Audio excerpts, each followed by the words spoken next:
As an infantry and explosive ordnance disposal technician Marine for the past 20 years, I started off as a simple boy who grinned at life in empty joy. Slept soundly through the lonesome dark, till finally bent double like old beggars under sacks, knock-kneed, coughing, as the concussion took its toll, violently shaking my existence evermore. A vehicle rollover was the first incident. It was an IED blast. I was unconscious. The concussion was very real. The nausea, the dizziness. We got back and did a military acute concussion evaluation. It was a joke, but I went through the motions. We took care of our equipment, and the next day we were asked to conduct a post-blast analysis on some civilian vehicles that were hit by a mine. Oh, they are hanging faces, like a devil sick of sin. Another time, there was an IED that exploded so close that I immediately checked myself for injuries. And another, it was the car bombs that blew up at our base next to the Syrian border. Never a time to stop and assess.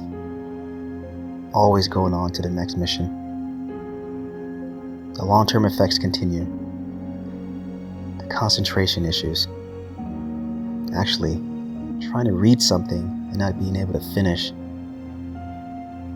You can't actually speak up about these things, and then you continue to be exposed to them.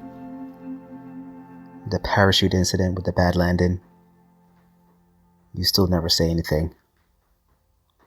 You continue to brush it off because you have to go on to the next mission. If I didn't go, who would? The motorcycle accident. Yet, you continue to brush it off.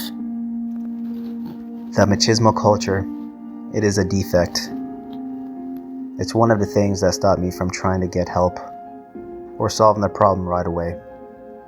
I was so close-minded at the time that I felt like I shouldn't ask for help. Even when it became too much, I thought it would make me too vulnerable. The judgment from my fellow Marines, and that my career would suffer. By the time I went to the officer training course, I realized something was wrong. I was in pain. I was zoning out. I was stressed all the time. I finally went to get assessed. I knew at that time when I finished my career, I wanted to have a family.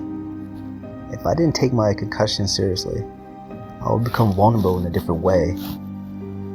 I needed to be vulnerable to have a soft side. For my spouse, for my children, for our future.